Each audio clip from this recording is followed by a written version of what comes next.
The Quadrajet was not meant to be a legend. The moment it hit the 396, it became one. By the late 1960s, a strange rumor began circulating through tuning shops from Detroit to Southern California. Big Buicks were pulling away from GTOs. Heavy Oldsmobiles were beating small block Camaros. And all of them had one thing in common: a Quadrajet on top.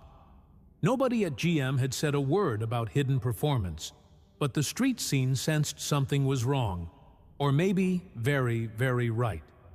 When hot rodders finally cracked open the carb, they found the secret GM never advertised: the secondary air valve tension screw. From the factory, Rochester had set the spring deliberately tight, forcing the secondaries to open gently for smooth family car drivability. But loosen that screw a quarter turn, and the Quadrajet transformed. The massive vacuum-operated flaps snapped open sooner. Airflow surged, and mild big blocks woke up violently. Tuning pioneers like Ken Croce of HO Racing began experimenting with hangers, metering rods, and flap geometry. What they discovered reshaped street racing.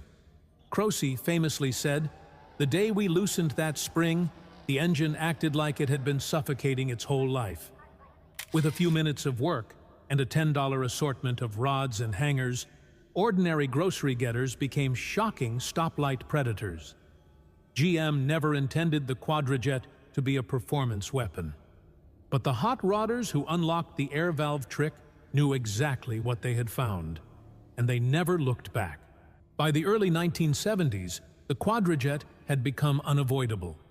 GM bolted it onto nearly everything: Buick barges, Oldsmobile cruisers, Pontiac muscle cars, Chevrolet workhorses, even the occasional Cadillac. And each division treated it differently. Buick, Olds, and Pontiac favored the clean, straight fuel inlet that made plumbing simple.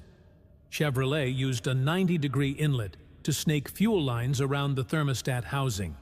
Same carb, different setup, entirely different reputations. But for everyday drivers and weekend wrenchers, the Quadrajet was a mystery wrapped in cast aluminum. Drag racers complained the small float bowl starved fuel at high RPM. Street tuners fought hesitation caused by misadjusted air valve tension. And anyone who did not understand the carb's vacuum-operated secondaries swore it was unpredictable or unreliable. That is where the nicknames came from: Quadra Junk, Quadra Bog. None of it was fair. The carb was not the problem. The tuning was. Meanwhile, in NHRA superstock pits, the real truth was becoming impossible to hide. With the right calibration, the same junk carb was feeding 9-second cars without breaking a sweat. Racers who knew how to work the air valve and fuel curve watched the Quadrajet deliver flawless power passes. Run after run. Loved by experts. Hated by the untrained. Misunderstood by almost everyone. The Quadrajet's reputation was not inconsistent.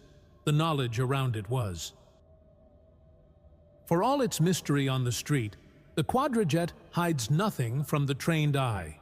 In fact, decoding one is almost a rite of passage for GM enthusiasts.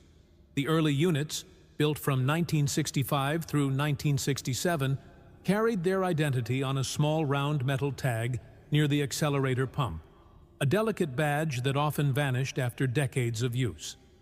After mid-1968, Rochester abandoned the tag. They stamped the part number onto a vertical pad behind the secondary linkage. That single decision changed how generations of tuners hunted carbs at swap meets. The numbering rules were deceptively simple. A 7-digit code beginning with 702, 703, or 704 meant pre-1976 production. The fourth digit identified the year. The next digit revealed federal or California emissions. The following number showed which GM division the carb belonged to: 4 for Buick, 5 for Oldsmobile, 6 or 7 for Pontiac, 0 to 2 for Chevrolet. Even numbers typically meant automatic transmission, odd numbers manual. though Cadillac loved ignoring this pattern.